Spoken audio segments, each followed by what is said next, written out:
Hey Adam, welcome to the show. Hi, thanks, Tom, for having me. Absolutely, it's great to have you here. So, Adam Hoagie, is that how you say your name, Adam Hoagie? Yeah, just like the sandwich roll. Right, awesome, love it. Adam Hoagie is a preacher, teacher, novelist, and number one international best-selling author of more than 100 books on Christian faith. With over 2 million books distributed on Amazon, his titles range from devotionals to prayer books to Christian inspiration and inspirational fiction. Adam, it's awesome to have you here, man. Yeah, thanks for having me. Man, it's been a wild ride over the past 3 years. I've basically taken my book platform from nothing. I was buried in medical bills with all these problems, and I found that Kindle publishing was a fantastic way to really get myself out there. It's good for anybody, whether you write fiction or whatever kind of book it is that you're writing, to open that door to a bigger and wider market, and it's easy to build up really rapidly as well. Hmm. That's awesome. So tell us kind of how you got started. Like what was your first book you wrote and published on Kindle, and how did it evolve from there? Yeah, well, it was kind of a process. It all started when I was having this medical crisis. I had gone through some serious stress and having some heart problems. And long story short, I ended up having to retire early, and it forced me with a lot of downtime. I was a stay-at-home dad, not a lot to do, so I decided to start writing a book. It was an idea that I've been tossing around for years, and it's no longer available on Amazon. It was called The Power and the Passion, but it was my first book, the first thing I had written, and I put a lot of heart into it.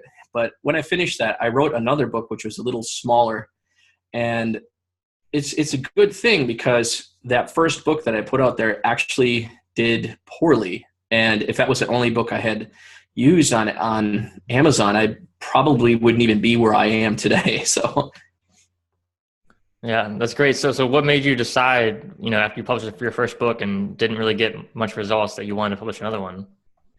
well, I was working on a second one at the same time, so I put them both out almost literally a couple days behind one another. And the other one, it did very well on the algorithm. So that, I mean, well, I shouldn't say very well. Now, when I look at books today, it's didn't perform that well. It only made about $10 a day. But for me back then, that was huge because my wife was, I think she was making $11 an hour at a job she was at. And so that was our only source of income. We have all these kids. We're living in a small duplex. And so I put that one out there. And when that second one had succeeded like that, it really gave me this thought like, wow, this could work if I could figure out exactly how to connect with readers on Amazon. How exactly does their algorithm work? And when I began to understand that process and slowly piece it out little by little, it helped me over time to eventually crack that code, peel back them layers, and start really seeing some success. Yeah, that's awesome. So I actually attended one of your webinars on Amazon's algorithm and how you actually launch books and how you basically explained like the whole algorithm on the webinar, but I know we don't have time to go into all the details right here, but can you talk about, what does that actually mean? You talk about like having a book stick on the algorithm on Amazon. What does that actually mean? Well, basically, the algorithm is Amazon's way of making a product more visible to their customers. And you have to think of it in the general sense. Authors tend to look at the bookstore side of it, but the algorithm is store-wide. There's various people. There's people making spatulas. There's people selling ebooks. And when you understand that broader spectrum of how it all works together to create the one algorithm, it then makes more sense for what they are doing for you and for me. And basically what it is they're trying to give visibility to the readers, in our case, in order to help them make a more informed decision. Amazon isn't just a store, it's a search engine. And so when you go into their search bar, they're going to try to present as much material that is as highly related to what you have typed in because they want to serve a common interest. And with that said, when they can serve that common interest and you can align your product, your book, to serve that interest as well, you'll find that certain people search certain keywords more often, and your book is going to get served higher on this algorithm to have more visibility for your book. Because it doesn't matter how good of a writer you are, if you can't get your book in front of eyes, you can't make the sales. And that's the beauty of the algorithm. It's once you understand it, it's a free and easy way to get your book out there. Definitely. So basically what you're saying is like when you understand Amazon's algorithm and you've designed your book listings on Amazon and your marketing around your book and your branding of your book to maximize essentially conversions to your ideal readers on Amazon, that's Yeah. when Amazon says, hey, this is a great book. Readers love it. They keep buying it. So we're going to promote it more and more and more. Essentially, Amazon just keeps sending you free traffic and free sales. Exactly. And it doesn't just happen that way by putting your book out there. You need to have what's called a launch. You have to have a specific promotional period in which you can get as many sales at once to prove to Amazon that your book is well liked, it's well received. So when you have that large burst of traffic, it gets your book on the algorithm, I guess is how I put it, so that it's actually ranked, and then it will continue to have visibility from there. If it doesn't rank well on the keywords because they were poorly chosen, your book will slide off the algorithm. But if you have the right categories, the right that suit your genre well, that have enough traffic to them, and that's the easy thing to search for and to understand. And if you have the appropriate keywords for your genre, then it would be easier to rank among them after your launch. And in short, you'd keep your visibility, and that's what I mean by sticking to the algorithm. You'll keep your visibility, which slowly falls over time, and all you need to do is just re-promote it later to boost it back on the algorithm and keep your sales. Gotcha. So can you explain like why does Amazon actually want you to do a book launch? Like why does it work that way? Because and there's some ways to look at it saying, well, if you just sell 1,000 books in a day, from a big launch, and then you don't do any more marketing for your book, it seems like Amazon wouldn't really want to reward that kind of behavior. What are your thoughts on that? Well, they changed their algorithm over time. In the past, launching and having 1,000 sales in a day would actually get you pretty high on the algorithm. Lately, it doesn't get you quite as high. However, they still give you more visibility, and they're rewarding behavior that is consistent with an entrepreneur who is marketing their material consistently. Just remember back to the whole concept of the broader spectrum of the store. Somebody who's selling a spatula, a dedicated merchant will be someone who is bringing ongoing traffic to their Amazon sales page. And that's the behavior that they want to reward, because it means that they get free traffic from you. And when they purchase your book, they'll go on to the also bots and purchase other books. And this increases Amazon's profit as well. Gotcha. So essentially Amazon wants to reward long-term sales, not just short-term sales. Absolutely. Yeah. Right. It's just a way to get onto the algorithm and to help your ranks stick. But you should have ongoing marketing behind that. You should have plans for future launches and other things, because one launch and that's it. It doesn't work. It doesn't work like that. Your book won't stay there forever and ever. Right. Gotcha. And so you do book launches a little bit differently, right? Because you're not just doing all the sales in one day. So you actually spread out the sales over a period of time. Can you talk about that? Yeah, I find it lately to be more consistent with building up before you have your spike in sales. In the past, Amazon allowed you to, how would I put this simply? You would have a burst in your sales, and then you could try to prop the ranks, for lack of better words, where you continued to have a few smaller blogs to hold your book up there for about a week, and then your book would stick to the algorithm. But now it's the flip opposite, where if you have a spike in sales, Amazon kind of buffers that out. I don't really know what it is, like half or something. And long story short, they don't give you as much visibility. So what I've found, if you have as you grow your audience and you have a larger audience, it's easier to find more visibility if you start with the smaller blogs at first to get your book ranked in the first place. This begins to show that pattern of ongoing marketing to their algorithm. And then at the end of about a week, then when you have that spike in sales, for whatever reason, it seems to allow your book to rank higher because you've shown them that you have ongoing sales, then your spike up. And I like to continue to hold things up with Facebook ads and other things, which is something that not everybody does. Gotcha. So there's a lot there you just shared. So I want to break it down. So you mentioned, first of all, the blogs, like having small blogs. Can you talk about that process for folks who are new and don't really understand that? Yeah. Sorry about that. Book blogs is what they are. So there's various kinds. There's places like Fussy Librarian, Kindle Nation Daily, Book Sends, Free Kindle Books and Tips, Free Booksy. It ends with a Y. These various places, if you look them up, their entire goal is to give your book visibility. You pay them, and they make part of the money from what you pay them, and the other part they make from being an Amazon associate, where they make the 20% for each of the sales that they get for your book. So they're benefited in two ways. And if you focus on these types of places, it gives you targeted traffic to your book, because that's the number one most important thing as an online entrepreneur or any kind, is you want highly targeted traffic to whatever product you're selling. So when you're selling your books, let's say you write sci-fi, the best place to find sci-fi readers is by going to these book blogs that break it down. They have romance readers because they apply to the list. When they come there, they want to get free books. They will have the romance readers, the sci-fi readers, everything broken down to give you as highly targeted traffic as possible. And when you combine these together into a launch pattern, you hire these different book blogs. They will list you for a day that you choose, and it will allow you to get those burst of sales versus having to try to build your email list from scratch.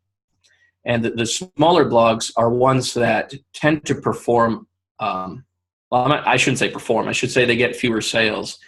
Some of them may bring a positive, return on your investment, but they're going to bring a smaller amount of sales, whereas the larger blogs will bring larger ones. BookBub can bring a few thousand, and places like Kindle Nation Daily, they might, depending on your genre, might bring 50, might bring a couple hundred. Gotcha. So you're kind of like, when you launch a new book on Amazon, you're kind of like warming up the Amazon algorithm with a couple small book promotion sites and things like that. And then you're doing like your big book launch, which most people think of a book launch. It's like, they're going to email their list and have everyone promote in like one day, right? So you're kind of building it up and then doing that big kind of one-day launch. And then you're using Facebook ads after that to continue driving traffic. Is that right? Yeah, absolutely. Facebook ads seems to work best for books that are already performing well, or for books that are in a high traffic genre, or for box sets. The reason why I break this down like this is there's some people who will jump onto Facebook ads immediately, and unless you already know what you're doing, it might be difficult to get it to succeed. But if you learn that process, you'll find that you could. I guess I caution against launching a book solely on Facebook ads, is what I'm trying to say.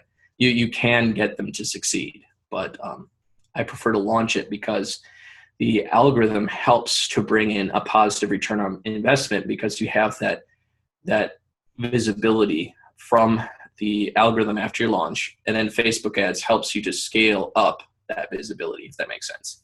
Absolutely. So yeah, to break it down for folks who are like kind of new, maybe never launched a book before, it's really important what Adam's talking about here is that you have to do all the things together. To do just one and not the other, you're not going to get nearly the same results. Right. So if you just do all the like small book promotion sites and stuff, like you'll get some sales and it'll be nice, but you're not going to get the big pop on Amazon, right? You're not going to get the big pop you would get from doing a big launch, right? And the same thing, if you have a book that's not selling anything at all on Amazon and you spend $1,000 a month on Facebook ads, you're probably going to lose a lot of money, right? Because it's not sticking well on Amazon, it's not getting the traffic, it's not getting the results. And so you have to kind of organize everything together to maximize your rankings on Amazon. Yeah, I mean, that's exactly it.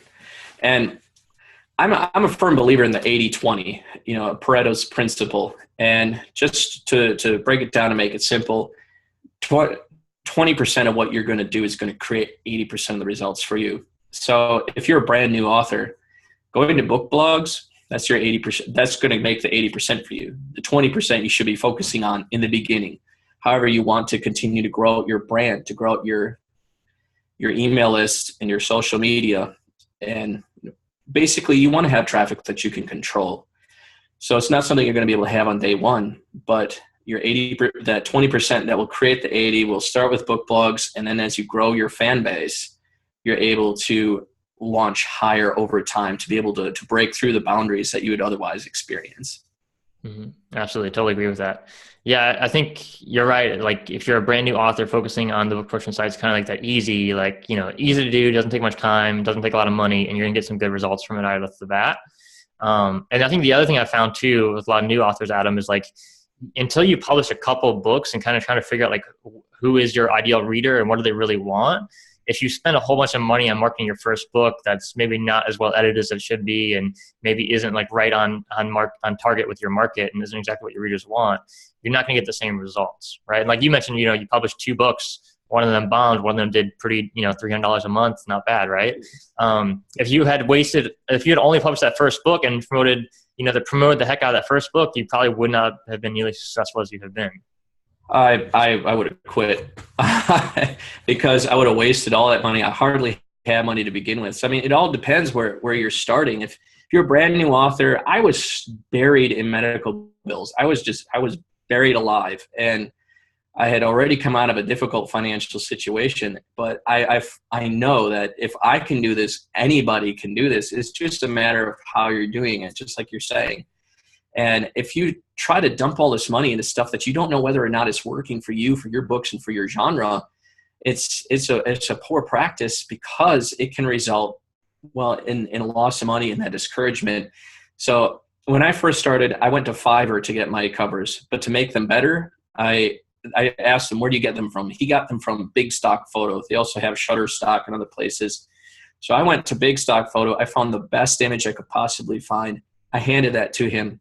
And for $5, I was able to get a cover that would look 10 times better than if I just asked him to make it. And it also looked the way I had wanted it to. And so if you're starting out, there's ways that just for really little money you could get going.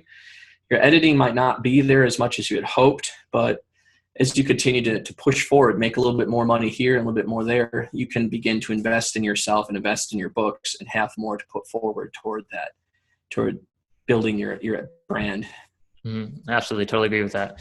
Yeah. I think just taking it one step at a time, right? And like you said, the little things like, picking the stock photos in your cover designs can help save you a ton of money if you're willing to invest the time and energy into doing it. Right. And I think the authors who care the most about their work and are willing to put in that extra amount of time to find the stock photos and to find the best editors at good prices and to really go through that whole process, those are the ones who succeed because they're so committed to their own success. They're willing to do the little tasks that other folks would think that maybe is not that important, but really make a big difference in the end. Yeah, absolutely. I train authors, and I've seen hundreds of them go from nothing to making. Some of them are making full-time income. Some are switching over to 6 figures, and it's just been a really rapid rate that I've seen some of them grow. But if you don't put forward that effort, I mean, it's not going to. It's like that with everything in life. You can't just put something out there and hope it'll do well. There are people who are succeeding at this, and I know that anybody listening to this or watching this today, and you're thinking about it, I'm telling you, this stuff works. It absolutely works. You just need to follow a formula, follow the system, step by step. It's simple. It's so simple. And when you do that, it will work for you as much as it does for everybody else, but you have to be willing to put forward that effort. You have to care about what you're making, and your books, care about the covers, care about the descriptions. The things that convert the best are your cover, your description, the first 5 pages or so of your book, the kind of reviews you're getting on your book, and basically things like that. Your price point during your launch. If you have it at 99 cents, that'll help you get more sales, get on the algorithm. Then your price point after the launch should be consistent with your genre. If your genre is everyone else is pricing at $3.99, well, that's where you should be as well. If you go too high, you won't get the sales. If you go too low, you're not going to make as much money. But if you focus on those conversion factors of your books and put them in place before your launch, then your launch will be more successful. And as you grow each launch little by little, you'll get that money that you need to start building and growing out in other ways. Definitely. This has been awesome. Well, thank you so much, Adam, for sharing with us today. I know you've got to run to another call, but before you go, I want to make sure that folks have everything they need. Folks who are committed can actually learn a whole ton more, right? So in the show notes at publishingprofitspodcast.com, we're going to share the links to all of the book promotion sites that you mentioned, and also some more that we use. And also, I want to make sure they have kind of like a little checklist of like what you do when you actually launch your books. And then also like some examples, maybe of one of your Facebook ads that you've used to promote your books, so that folks can kind of see how you structure that. And then the other thing I definitely recommend everyone check out is like your webinar training, because you still have that webinar training that folks can go to to learn like this, like an hour and a half on how the Amazon algorithm works, which I know I found a ton of value in that. So we'll make sure we link to all that in the show notes. But is there anything else, like kind of final words you want to share with folks of advice or encouragement? Yeah, absolutely. I mean, you don't know how well you're going to do until you put yourself out there. Walt Disney had a saying that goes, keep moving forward. You just don't look at your past. Don't look at your past experiences, past mistakes. Keep moving forward. There is potential, and there's power just lying right ahead of you. And if you just keep on grasping that and asking yourself, how can I do this better? How can I make this a more successful launch? How can I make my books look more appealing to my target audience? As you ask these questions, it all falls into place naturally. It's what I asked myself, and it's what got me to where I'm at. Both of those two things. I love that. That's great. Yeah, I think asking yourself questions is really, really powerful, right? And like you already kind of know a lot of folks just know, like, you know what you could do, like one action step you could take today to move in the right direction, or to take your career to the next level. And so I think you just have to have the courage to really honestly ask those questions, like you said, and then once you find the answers, take action, start taking action right away. Right. Absolutely. Awesome. Well, it's been really inspiring, Adam. Thank you so much for sharing. We'll have to get you back on another time when you have more time to share with us more goodies about book marketing and promotion, because I know you've got so much to share. But I really just want to thank you for taking time out of your busy schedule to share with us today. I really appreciate it. Awesome. Well, thank you again for having me.